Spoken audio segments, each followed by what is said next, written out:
Convido você a abrir a sua Bíblia em Efésios capítulo 1, do versículo de 1 a 3. Eu quero falar nessa manhã sobre, dando continuidade à série, os grandes ensinamentos de Jesus. Vamos falar por que devemos viver em adoração.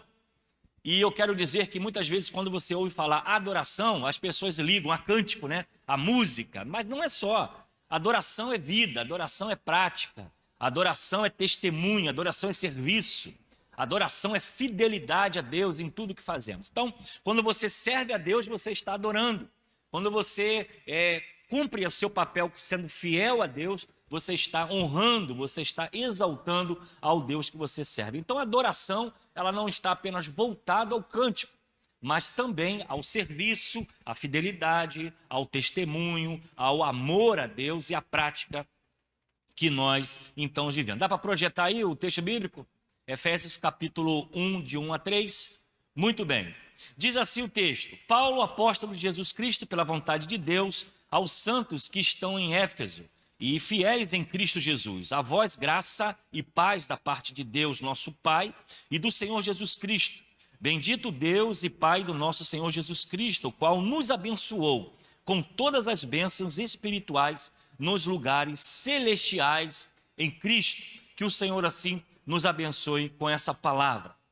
O texto escrito por apóstolo Paulo, ele é o autor dessa carta. Ele escreve à igreja de Éfeso, a igreja que ele fundou, e provavelmente dizem que Paulo está preso em Roma, e nesse tempo é o mesmo tempo em que ele escreve a carta de Filemão e Colossenses, na prisão, exatamente em Roma.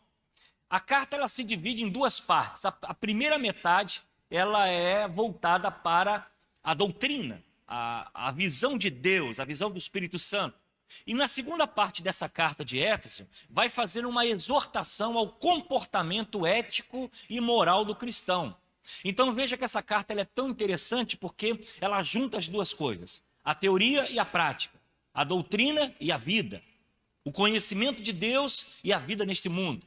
É uma carta que vale a pena e incentivo você a ler e a desfrutar daquilo que o apóstolo escreve para nós nesse tempo que nós vivemos. Mas o que nós encontramos nesses primeiros versículos? Nós vamos aqui entender três pontos muito interessantes. Primeiro, quem nós somos em Cristo. Ele vai trazer essa visão, nesse versículo que lemos, quem nós somos. E o apóstolo ele começa afirmando que nós somos santos e fiéis em Jesus Cristo. Ele vai dizer que fomos chamados e separados e somos propriedades exclusivas de Deus. E assim devemos colocar a confiança nele. Se somos criados por ele, se somos propriedade dele, se exatamente somos uma propriedade exclusiva, nós precisamos deixar a nossa confiança. Então tudo que somos, tudo que temos, pertence a essa existência.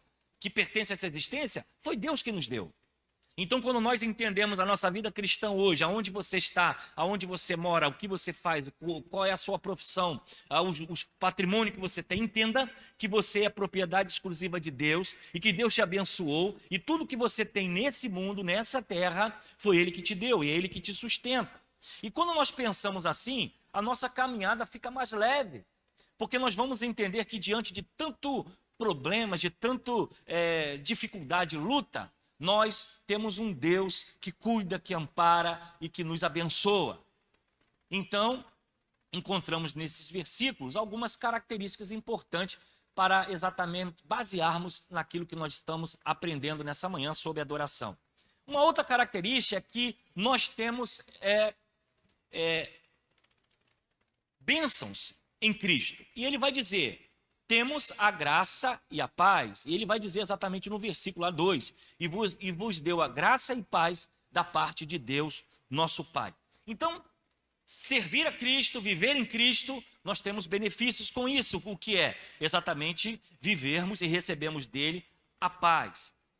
Estávamos perdidos e ele nos achou. Estávamos condenados à morte e recebemos vida em Cristo. Estávamos vivendo a perdição eterna de uma vida completamente longe de Deus. E o seu Espírito nos chamou naquele dia em que você levantou as suas mãos, naquele dia que você aceitou passar pelo batismo, naquele dia em que ele recebeu você e escreveu o seu nome no livro da vida. Nós fomos reconciliados com Deus e temos hoje graça e paz. Por isso, independente de toda essa turbulência que acontece no mundo e aquilo que está à nossa volta, ele nos escolheu para a sua glória. Nossa mente estava longe de Deus e fomos achados. Ele vai dizer: e vós, graça e paz da parte de Deus. Paulo não está dizendo uma paz do mundo, a pax romana. Ele está dizendo uma paz interior, uma paz que vai além das circunstâncias que vivemos, de doença, de desemprego, de dificuldade.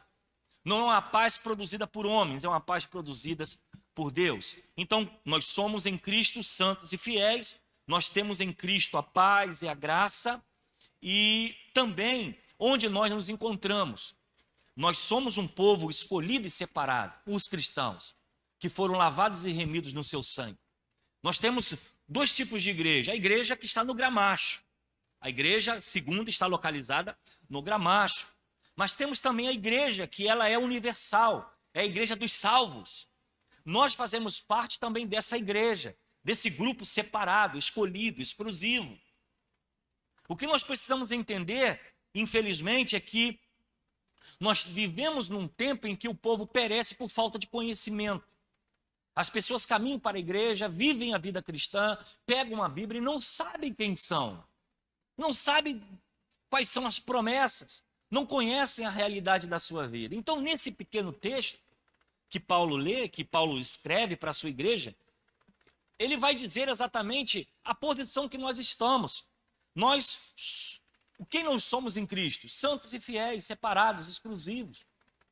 E o que nós temos em Cristo? Temos paz e temos graça, misericórdia. E aprendemos também só nesse versículo onde nós estamos. Nós somos um povo separado, nós somos um povo que tem um endereço terreno, mas tem um endereço também divino. E a pergunta vem agora: por que devemos viver em adoração? Eu quero apresentar alguns pontos nessa manhã, baseado também nesse texto. Primeiro, nós devemos viver em adoração porque a verdade de Deus nos foi dada. A verdade de Deus nos leva à adoração. Quando nós entendemos que somos um povo exclusivo, de propriedade dele, que recebemos paz e graça, que somos um povo separado, que o nosso fim não é nesse tempo, mas haverá um momento em que nós estaremos na eternidade com ele. Isso deve nos levar à adoração. Então, a verdade de Deus, o conhecimento de Deus, nos faz adorar. E adorar não é apenas cantar, levantar as nossas mãos, reconhecendo a sua grandeza, a sua soberania, mas é também servir. E o nosso serviço se torna prazeroso. Paulo vai dizer: sou escravo de Cristo. E quem quer ser escravo? Ninguém quer ser escravo. Ninguém deseja ser escravo. Mas Paulo entendia que havia prazer em servir. E ele diz ainda mais: eu não vivo mais eu, mas é Cristo que vive em mim. E por que isso? Porque Paulo tinha a visão de uma adoração permanente. Não era uma adoração de domingo, não era uma adoração de um dia do culto.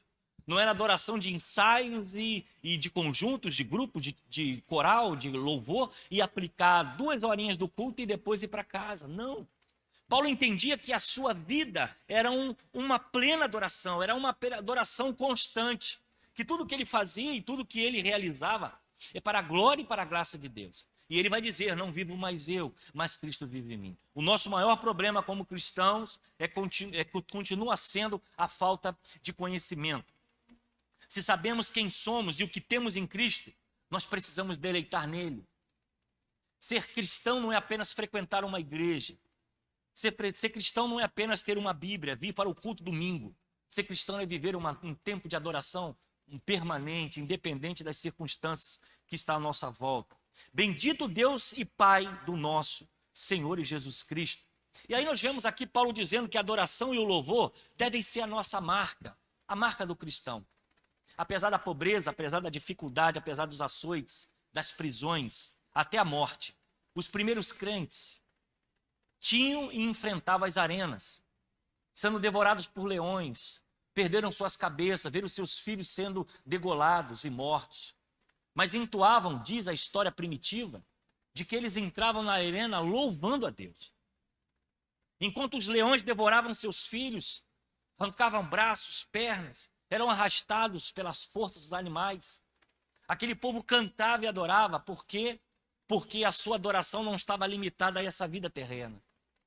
A sua adoração estava além das circunstâncias que estavam vivendo. E nós vemos Paulo e Silas cantando com os grilhões na prisão. E ali encontramos o texto em que ele simplesmente, há um terremoto e as prisões se arrebentam e eles conseguem sair, porque havia um propósito de Deus. Como pode alguém cantar na prisão? Como pode alguém cantar sendo devorado pelos leões? Como pode alguém cantar e adorar com um sentimento de alegria, sendo simplesmente destruído? Eles se regozijavam no Senhor. O louvor tornou-se inevitável para aqueles que tinham pleno conhecimento de Deus. Essa alegria, irmãos, essa adoração não é algo sentimental. Eu quero dizer que adoração não é algo sentimental. Estou emocionado, choro. Porque você chora, daqui a pouco você para. E quem sabe até aquilo que te levou a chorar você esquece. Essa adoração, ela é permanente. Ela se torna uma prática de vida. O mundo é extremamente triste e infeliz. Se nós formos olhar os dados que encontramos, o índice de suicídio, o índice de morte, o índice de pessoas destruindo suas famílias, outros que se envolvem com drogas, com violência. Nós vemos que isso tem crescido e nós olhamos um mundo triste. O mundo pandêmico é um mundo triste porque o mundo se transformou nisso que vemos hoje. Distanciamento. Não podemos mais celebrar, estamos acompanhando uma Olimpíada de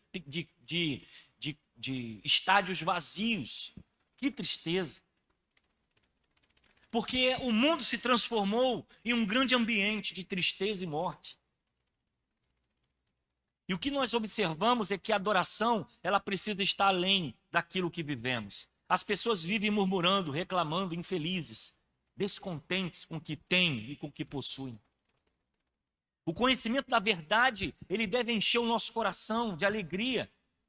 E ele propõe uma adoração ao Pai, independente daquilo que vivemos, daquilo que passamos, inclusive nesse tempo. Eu não gostaria de fazer uma comparação tal como a igreja primitiva, que viveu a perseguição da espada, com esse tempo que vivemos. Um tempo que preocupações, graças a Deus, está passando. A pandemia está indo embora e que ela vá e não volte mais.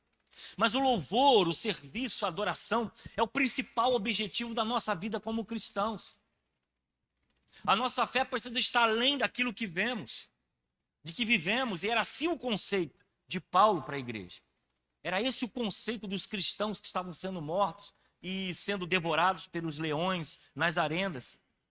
Deus não nos criou simplesmente para vivermos o aqui e o agora. Deus nos criou para vivermos eternamente com Ele desde a fundação do mundo.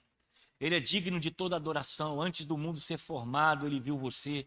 Antes do mundo ser criado, Ele conheceu você. No ventre de sua mãe, Ele sabia quem você era, quem você seria. Esse é o Deus que tem cuidado de nós. É o Deus que nos fez prevalecer 1 ano e meio de pandemia e você está aqui. Esse é o Deus que está além das nossas dificuldades. A adoração, o serviço precisa ir além disso. E Paulo ainda vai dizer que essa adoração, ela precisa ser também trinitária. Ela precisa ser no Pai, no Filho e no Espírito Santo. Adoramos o Pai por meio do Filho, no poder do Espírito Santo. E eles são um. Ele nos criou, Ele nos salvou e Ele é o nosso consolador, mesmo em tempo de aflição. Então a nossa adoração, ela precisa ser preservada, porque quando eu faço para Deus, quando eu canto para Deus, quando eu estou servindo a obra de Deus, eu estou dentro desse contexto. Do contexto de que quem somos, de que onde estamos e de que para onde nós iremos. Porque se nós não tivermos essa consciência, somos apenas cantores. E tem gente que canta muito bem, melhor do que nós. Mas eles apenas cantam. Nós adoramos. Nós sabemos o que cantamos. Amém, irmãos? Nós sabemos por que cantamos. Nós sabemos por que servimos. Nós sabemos por que estamos todos os domingos aqui adorando a Deus. Porque sabemos quem nós somos, o que temos em Cristo, paz e graça. E sabemos também que nós estamos em Cristo. Há uma igreja gramacho, mas há uma igreja também universal, dos salvos e remidos, que irão herdar a eternidade, se o Senhor assim nos permitir. Louvado e engrandecido seja o nome do Senhor. Precisamos viver em adoração. Segundo, o que Deus fez nos leva à adoração. Ainda no versículo 3, Deus deve ser adorado pelo que Ele é. Paulo, ele explica agora esse destino trino de adoração. Deus deve ser adorado quem Ele é. Ele nos criou, Ele nos salvou, Ele nos deu a presença do Espírito Santo como consolador. E essa vida, irmãos, que vivemos aqui, Ele deve ser exaltado. Por que Ele deve ser exaltado? Porque Ele é supremo. Porque Ele é único. Porque diante dEle os anjos se curvam. Porque Ele deve ser adorado, deve ser servido. Porque Ele nos salvou. Porque você estava condenado ao inferno. E Ele te deu graça, te deu a oportunidade e subiu na cruz pelos nossos pecados. Ele deve ser exaltado porque os santos colocam diante dele a sua coroa. Ele deve ser exaltado com toda a nossa excelência. Porque eu sempre falo com a minha equipe, né, meus irmãos, que se vamos fazer alguma coisa para Deus, faça com excelência. Faça com o melhor que você tem, melhor do seu tempo, melhor da sua qualidade, melhor do seu dom, do seu talento. Faça com excelência. Porque Ele fez por nós. Porque Ele nos salvou, porque Ele nos deu graça. Então Deus deve ser adorado por aquilo que Ele nos fez. E há muitos que caminham para a igreja apenas para ser abençoados, para ter um milagre, para ter uma cura, em busca de apenas objetivos terrenos. Ele tem nos abençoado, Ele tem dado oportunidade de vivermos essa vida. E a nossa salvação vem imediatamente de Deus. Mas todavia nós estamos concentrados nesse mundo, infelizmente. Não temos tempos para vir ao culto. Agora o culto é 2, é manhã e noite. Alguns escolhem só vir 1. E quando vem, alguns só 2 em 2 meses. E há outros que eu já não vi desde o início da pandemia, eu não vejo mais. E a questão é, quem é Deus para nós? Que valor Ele realmente tem? Qual é o nosso propósito aqui nessa igreja? Onde está o seu serviço prestado para um Deus onde você sabe quem você é, o que você tem e para onde você vai? Paulo vai escrever exatamente esse versículo, nessa chamada de 3 versículos apenas, dizendo: a vocês graça e paz da parte de Deus, o nosso Pai e do Senhor Jesus Cristo. Bendito seja o Deus e Pai do nosso Senhor Jesus Cristo, que nos abençoou com as bênçãos, com todas as bênçãos espirituais nas regiões celestiais. Paulo está conhecendo quem é Deus. Paulo está reconhecendo.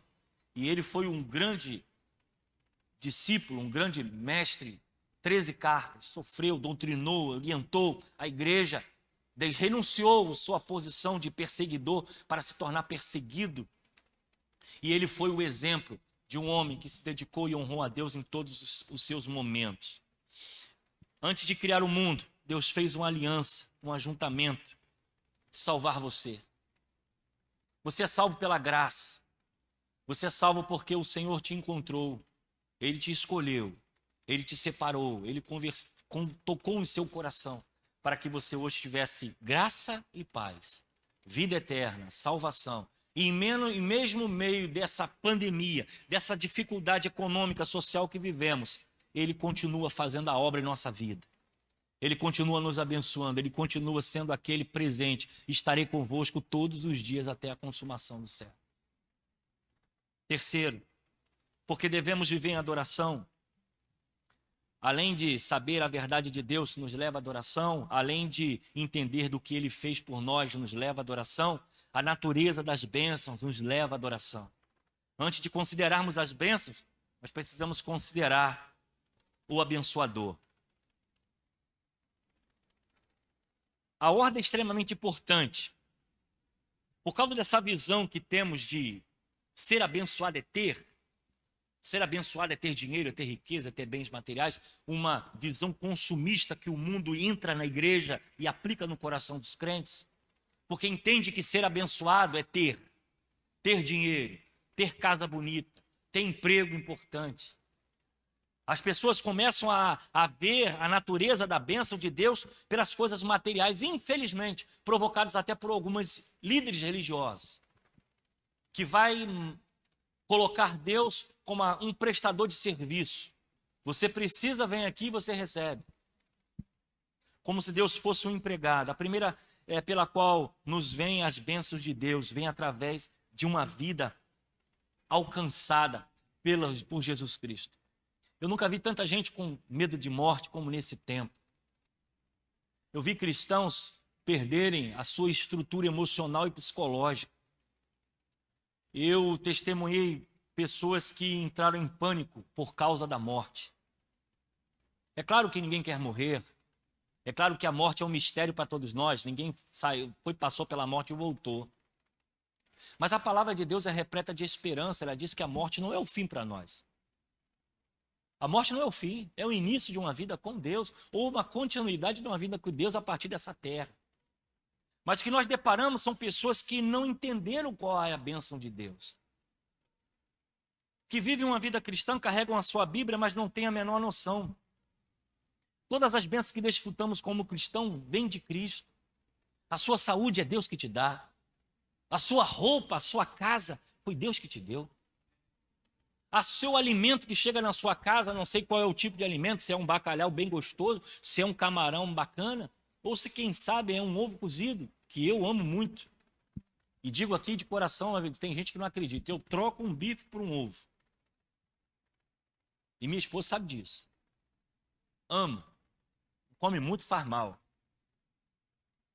Mas as bênçãos de Deus, elas precisam ser refletidas em nossa vida. Há pessoas que chegam para a casa de Deus melancólicas, deprimidas, e não sabem que estão sendo abençoadas. E não sabem que já foram abençoadas. Porque comparam a bênção de Deus com coisas materiais. Porque não tem uma geladeira nova, porque não tem um sofá novo, porque não comprou aquele sapato que queria, e se limitam a isso. E aí nossa mente vai à igreja primitiva. Há pessoas que deixam a igreja porque criam uma expectativa em alguma coisa, e essa alguma coisa não acontece.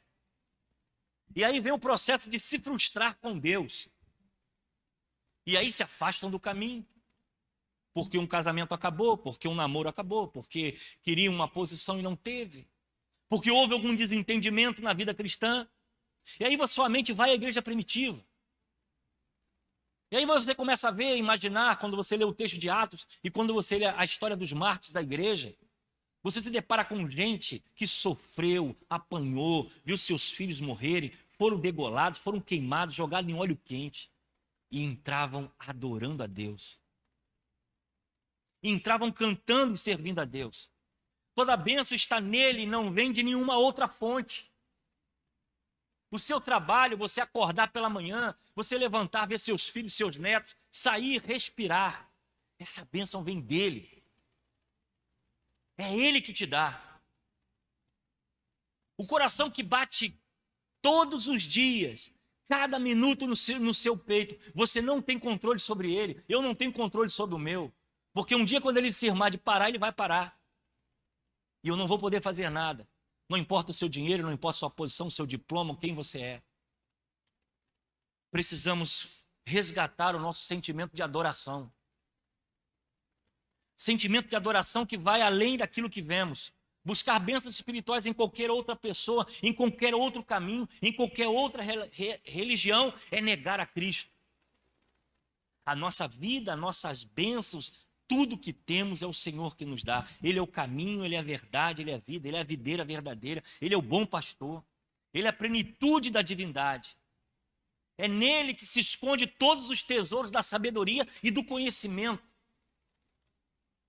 Todo o universo, o cosmos, o planeta, o sol, a terra, a lua, tudo está nas suas mãos. E quando nós entramos num culto, precisamos ter essa visão e esse entendimento. A quem eu estou servindo? Porque há muitos até que estão tão secos, como gravetos, que não têm nem prazer em vir à igreja. Vir ao culto, eu não estou dizendo vir à segunda do gramado, eu estou dizendo entrar na presença do Altíssimo, com louvor, com cânticos e com adoração. Porque devemos viver uma vida de adoração, a natureza dessas bênçãos. Paulo nos diz que essas bênçãos são espirituais. Essas bênçãos vêm de Cristo, mas também vêm por meio do Espírito Santo. São bênçãos mediante a nós a partir do Pai. E é tão pequeno nós pensarmos que a nossa alegria, a nossa satisfação de viver está apenas em realizar coisas.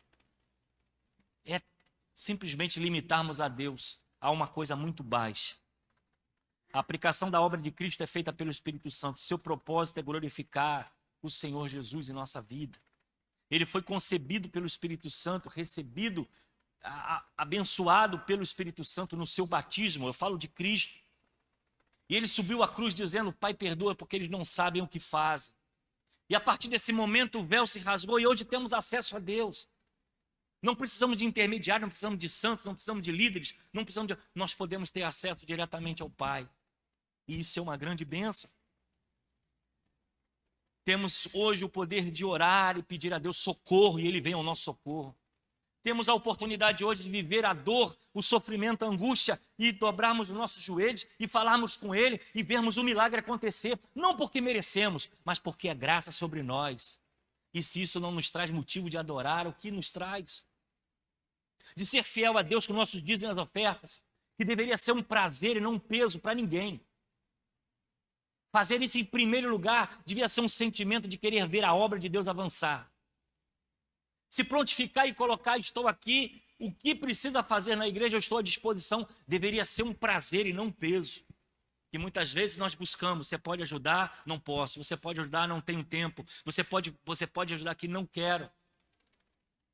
O que deveria ser um sentimento de adoração, porque a natureza das bênçãos são espirituais. Tudo que nós fazemos, tudo que nós plantamos, nós colhemos pelas bênçãos que às vezes nem imaginamos, mas o Senhor está à nossa volta e nos concede.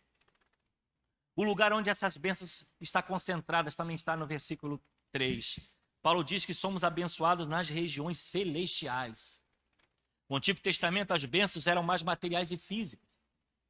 As coisas eram mais voltadas para o poder, o dinheiro. Mas quando entramos no Novo Testamento encontramos o domínio inteiramente diverso. Porque aqui as bênçãos, elas são nas regiões celestiais. O que ele diz? Não acumula tesouro na terra, acumule no céu. As bênçãos são espirituais. A nossa casa não é aqui, o nosso lar não é aqui, a nossa pátria não é aqui. Vivemos um desvio de foco. Há cristãos materialistas, há cristãos que estão na igreja por interesse, há cristãos que estão na igreja para ganhar, para ter dinheiro. Há líderes que fazem isso negócio. O evangelho se transformou em poder político, financeiro, status social. Poucos entram para estudar teologia, para simplesmente se lançar no campo, renunciar tudo e viver de uma forma de não ter lugar para encostar a cabeça. Hoje o que nós vemos são projeção social, interesses, riqueza, e nós perdemos o foco. A nossa recompensa está nos céus. A nossa recompensa é eterna. Isso não significa que temos que viver alienados. Eu não estou dizendo que você não tem que trabalhar, que você não tem que estudar. Não estou dizendo que você vai se tornar um monge, né? Vai se tornar alguém eremita, que vai ficar renunciando às coisas. Não. Mas entendermos que desfrutamos das coisas desse mundo. Mas independente do seu desemprego, dependente da grana curta, dependente da sua saúde, dependente dos problemas que você está vivendo, das perseguições que virão sobre a igreja, independente da pandemia, nós temos um Deus que merece toda a nossa adoração. Todo o nosso louvor, toda a nossa glória. O crente não pode se apegar às coisas desse mundo. As coisas desse mundo são passageiras, elas não são eternas. Não podemos nos moldar a ele, porque a nossa pátria já é uma pátria superior, além.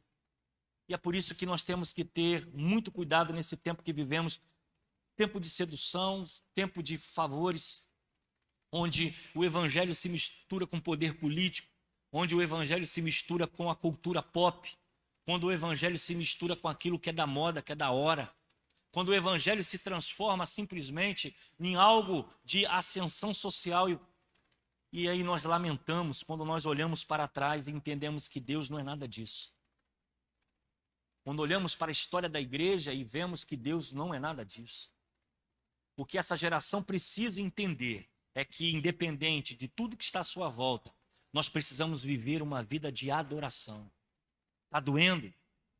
Louva. Está sofrendo? Adora. As coisas não estão acontecendo do jeito que você quer? Clame, mas sirva. A doença bateu a porta e você não sabe o que fazer. Louve. Porque independente de todas essas coisas, Deus continua sendo o mesmo. Deus continua no trono.